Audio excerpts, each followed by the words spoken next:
Leonardo's handling of light and colour is of course masterful. He uses light in the same way he uses perspective, to make it look as though the two dining rooms were one and the same. The way light is painted in the Last Supper and the direction it is coming from mimics how light naturally entered through the real windows of the refectory. The shadows and highlights on the figures correspond to the direction of light in the actual room. One example is Judas's left arm. As it reaches towards the bowl, his hand is illuminated and his sleeve catches the light, and the change of shade reflects this. All of this enhances the realism and coherence of the scene, connecting the monk's dining experience with the sacred narrative. Salt appears many times in the Bible, both in the Old and New Testament. And in the painting, we see that as Judas recoils, he knocks over a salt cellar, a detail which is lost in the original, but we can see in the copy. Spilled salt was often associated with bad luck, betrayal, or misfortune, which aligns with Judas's role as the betrayer of Christ. It is still considered a bad omen in many countries, but it is a myth that the tradition came from this painting. Leonardo's painting, however, almost certainly popularized the superstition. John, Christ's favourite, is traditionally thought to be the youngest of the apostles. This is a 4th century portrayal of him, shown as always without a beard to denote his youth. He is often shown with soft, delicate features that were culturally associated with youth and by extension femininity. During the Renaissance, many artists stylized male and female figures with similar androgynous characteristics as a way to highlight idealized beauty. As discussed, in most of the previous Last Suppers, John is depicted resting his head on the Saviour's chest, as written in the Gospel of St. John, and to emphasize his special status as Christ's favorite disciple. Leonardo changes that, and instead he is shown almost like a mirror image of Christ, but leaning away from him towards Peter, who from the next part of the story is whispering in John's ear, "Who is it of whom he speaks?" causing Judas to recoil. The artist wanted Christ to be separate and the centre of the painting to be clearly demarcated. This composition adds tension by further isolating Christ, and if John was leaning towards him, it would have weakened the composition. Christ is the spiritual heart of the scene, alone and calm as the emotional turmoil swarms around him. This makes it a much more powerful message in a clear visual, rather than how he is often portrayed, crammed in with the others.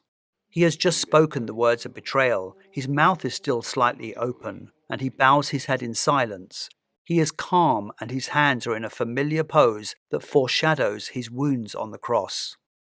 The hands of Christ are crucial to how this painting is read. They form an equilateral triangle, something I have talked about before, and Leonardo uses it here to draw our eyes towards the focal point of the painting.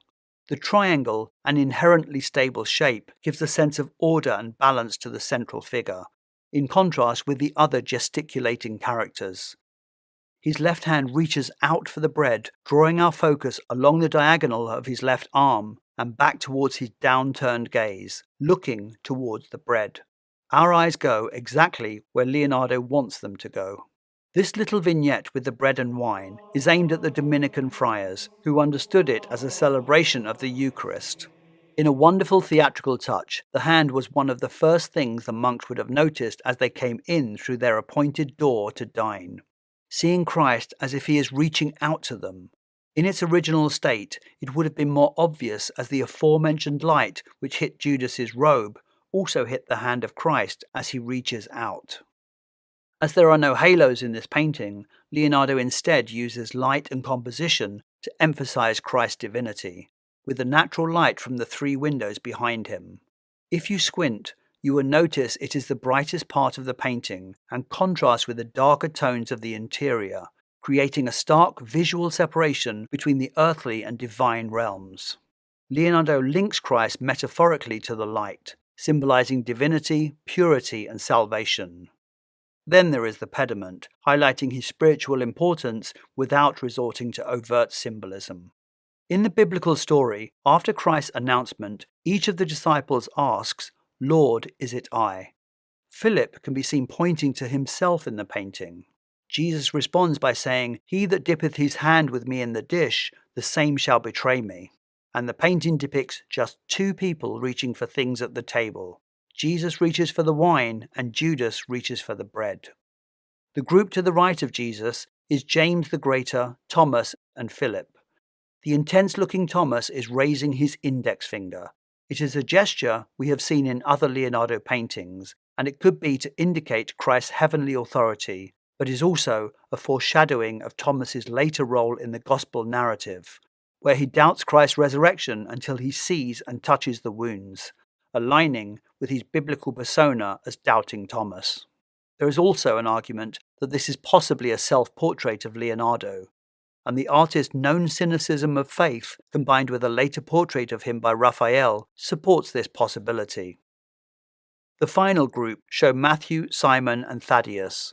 Having already digested the declaration, they are now having an intense discussion about what Christ has just said. Thaddeus and Matthew seem to be gesturing down towards Judas at the other end of the table, and both are turning to Simon for advice, whose calmness suggests a figure of stability and reason within the group. Simon at one end and Bartholomew at the other seem to bookend the scene, while at the same time contain the energy and emotion that is emanating from the centre of the composition. Leonardo's knowledge of theatre, his technical mastery, and his meticulous observation of human behaviour inform every aspect of the painting, from the expressive gestures of the figures to the architectural precision that frames the scene like a proscenium arch. It is a remarkable convergence of art, theology, storytelling, and theatricality.